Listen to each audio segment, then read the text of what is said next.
Magandang araw Pilipinas, narito po ang latest Weather Today forecast.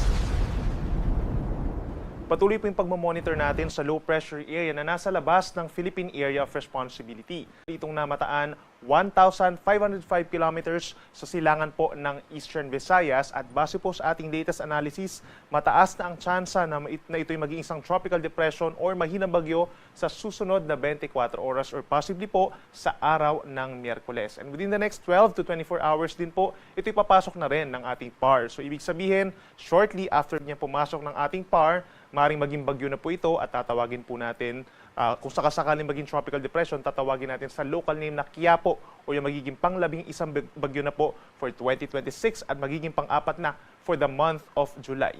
Sa ngayon, yung low pressure area, wala pang epekto sa alinmang panig ng ating bansa. So paglilinaw ng pag-asa, yung mga naramdaman po ng mga malalakas na ulan dito sa Metro Manila at mga kalapit na probinsya ngayon, ito po ay dahil lamang sa localized thunderstorms at hindi naman ito nagtagal.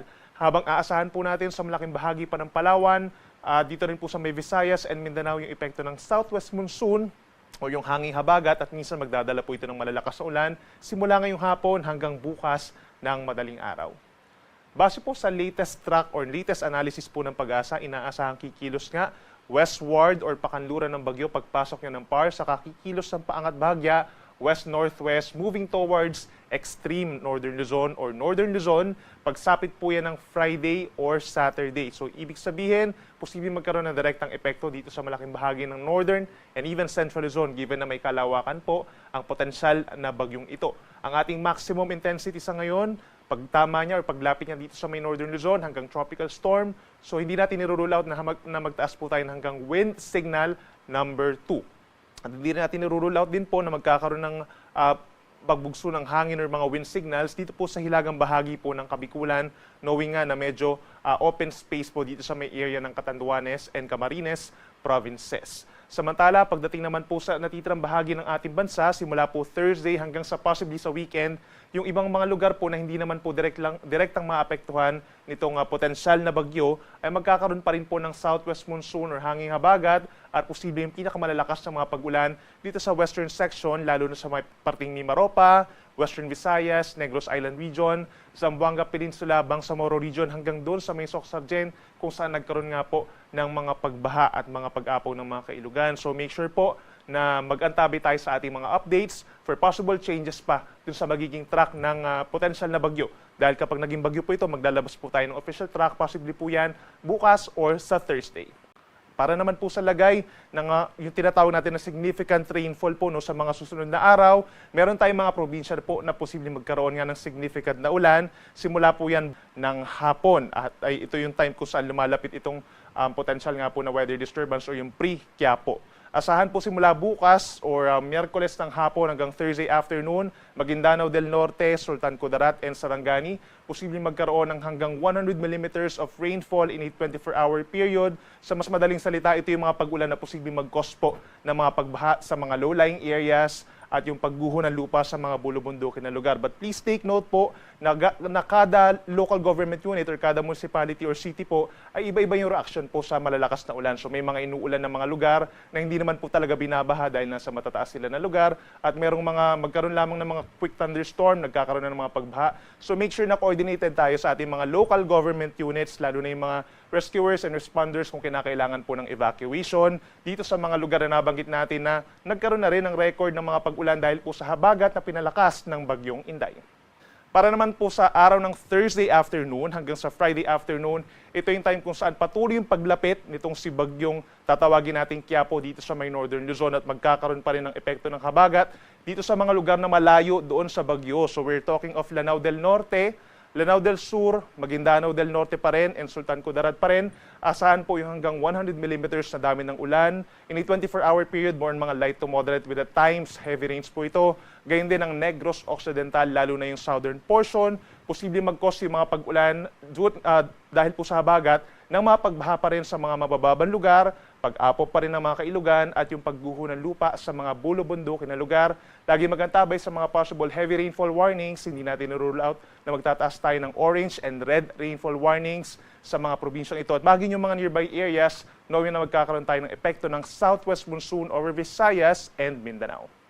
Para naman sa lagay ng ating panahon, araw po ng Miyerkules, that's July 22, ilang bahagi po ng Bicol Region, gayon din ang Mindoro Provinces, Marinduque and Romblon na magiging maulap ng kalangitan as early as morning, sasamahan niya ng mga mahihinang ulan hanggang sa tanghali. And then pagsapit ng hapon hanggang gabi, lumalakas na po yung mga pag-ulan, more on mga light to moderate with the times heavy rains. Dito po sa Bicol, yan po ay dahil dun sa buntot or yung trough na tinatawag nito nga low pressure area and potential nga na tropical depression na Quiapo. Habang nga natitirang bahagi po ng Luzon, including Metro Manila, andyan pa rin bahagyang maulap at minsan maaraw pa naman na kalangitan. Mula umaga po yan hanggang sa hapon. And then sa hapon hanggang sa gabi, kumukulimlim na sa ilang bahagi, lalo na dito sa may areas ng Ilocos Region, Cordillera, and Central Luzon, including Metro Manila, at sasamahan pa rin ng mga pulupulong pag-ulan or localized thunderstorms. For Metro Manila, mataas ang chance ng mga thunderstorms between 5 to 8 in the evening. Temperature is from 25 up to 33 degrees Celsius. Sa may Baguio City naman, 18 to 25 degrees. At mananatiling mainit sa tanghali sa may Tuguegarao hanggang 36 degrees Celsius. Sa ating mga kababayan sa may Palawan, Visayas at Mindanao, andyan pa rin ang epekto ng southwest monsoon or hanging habagat. Hindi pa po ito enhanced. At dun sa buntot or trough ng low pressure area or bagyo dito po sa may Eastern Visayas. So yung magiging impact ng weather is makulimlim na panahon for most of the day. Aasahan po yung mga pag-ulan. Hindi siya tuloy-tuloy but more on mga light to moderate rains na pabalik-balik. At aasahan po yung minsan malalakas na ulan pagsapit po ng hapon hanggang gabi. Kaya nandyan yung chance ng mga pagbaha sa mga low-lying areas, pag-apaw ng mga kailugan, at pagguho ng lupa sa ilang mga bulubundukin po na lugar. So make sure na meron tayong baon na payong o sombrero, kapote kung lalabas po ng bahay, at mag-antabay lamang po sa ating mga possible advisories or heavy rainfall warnings. Temperature natin sa malaking bahagi ng Palawan, Visayas and Mindanao, yung maximum temperature po sa tanghali, posibleng maglaro between 31 to 32 degrees Celsius. Para naman sa lagay ng ating karagatan, surprisingly, wala po tayong nakataas pa na gale warning sa alimang panig ng ating bansa ngayon hanggang bukas. And in fact, magiging banayad hanggang katamtaman po ang taas ng mga pag-alon. Kapag naman fair weather, nasa kalahati hanggang 1 metro ang ating wave height. Subalit pag nagkakaroon tayo ng mga thunderstorms or malalakas na ulan at hangin, posible itong umakyat ng 1.5 metro, lalo na dito sa may areas ng Visayas, Mindanao, Mimaropa and Bicol Region kung saan magiging madalas nga po ang mga thunderstorms. Posible tayo magtaas ng gale warning the moment na lumapit itong potential na bagyo pagsapit po ng late Thursday hanggang sa weekend, particularly sa may Eastern Luzon, and eventually magmumove po yung matataas na alon dito sa may West Philippine Sea. At para naman sa lagay ng ating panahon, simula po Thursday hanggang Saturday, maulang panahon ang iiral po sa malaking bahagi ng ating bansa dahil sa pinagsamang epekto ng pre-Quiapo plus itong southwest monsoon or hanging habagat na posibleng mag-enhance po the moment na mas lumakas pa itong potential po na sama ng panahon. So pagsapit po ng Thursday morning hanggang sa tanghali, magiging maaraw pa naman sa ilang bahagi ng Northern and Central Luzon. Maulan na dito sa may parting Bicol Region at ilang bahagi ng Mimaropa, Quezon Province. Thursday morning, more on mga light to moderate rains.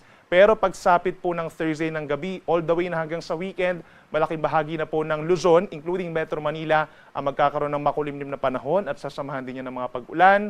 Yung mga pinakamauulan na mga lugar, itong pati po ng Mimaropa, Bicol Region, tapos pagsapit po ng Friday and Saturday, yung mga areas na dadaanan nga po, na posibleng daanan, itong weather disturbance, itong Cagayan Valley, Cordillera Region, lalawigan po ng Aurora plus Ilocos Region, and then some areas pa ng Tarlac and Zambales, Bataan area. Magkakaroon din po ng mga pag-ulan na minsan malalakas, kaya make sure po na coordinated tayo sa ating mga local government units for possible rescue, evacuation at yung suspension ng mga classes po at ng pasok. Sa ating mga kababayan po sa Visayas, iiral din po ang epekto ng southwest monsoon sa malaking bahagi. Pagsapit pa rin yan ng Thursday, all the way hanggang sa Friday, malaking bahagi ng Visayas. Magkakaroon ng maulap na kalangitan at sasamahan pa rin yan ng mga kalat-kalat na ulan. Pinakamalalakas po dito sa may kanlurang parte, we're talking of Antique, Iloilo, Guimaras, Negros Occidental, Negros Oriental, Siquijor. Yan yung mga areas na posibleng magkaroon ng malalakas na pag-ulan na posibleng magdulot ng malawakang mga pagbaha at pagguho ng lupa. So again, magantabay po tayo sa mga possible heavy rainfall warnings. Other areas may mga light to moderate rains sa may eastern and central portions of Visayas. Habang pagsapit po ng Sabado, ito po ay sa moment po na pag nakalampas na itong si Bagyong possible Quiapo dito sa may West Philippine Sea, magkakaroon pa rin ng epekto ng habagat. Sa may Western Visayas and Negros Island region, meron pa rin mga pag-ulan na posibleng mag-cause ng mga pagbaha at pagguho ng lupa. Ang natitirang bahagi naman itong Central Visayas and Eastern Visayas, improving weather condition pagsapit po ng weekend. At sa ating mga kababayan po sa Mindanao, magpapatuloy din po ang makulimlim na panahon at sasamahan din ng malalakas sa pag-ulan. Inuulit natin yung mga areas po na nasa may Socsargen, Bangsamoro region, even Zamboanga Peninsula in Northern Mindanao. Diyan pinakamalalakas ang mga pag-ulan sa araw po ng Wednesday and even Thursday. Then pagsapit po ng Friday, mababawasan yung mga pag-ulan dito sa may parting Davao region and even some areas dito sa may Southern Caraga region na asahan po yung improving weather conditions. But the rest of Mindanao, asahan pa rin po ang makulimlim na panahon at sasamahan ng mga minsang malalakas sa ulan na nagdudulot pa rin ng baha at landslides. Then pagsapit ng Sabado, ilang areas na lamang dito sa may Zamboanga del Norte or Zamboanga Peninsula plus Bangsamoro region na magkakaroon ng mga pag-ulan dulot ng southwest monsoon. Other areas, improving weather conditions or partly cloudy to at times cloudy skies at may chance na lamang ng mga saglit na ulan at mga thunderstorms.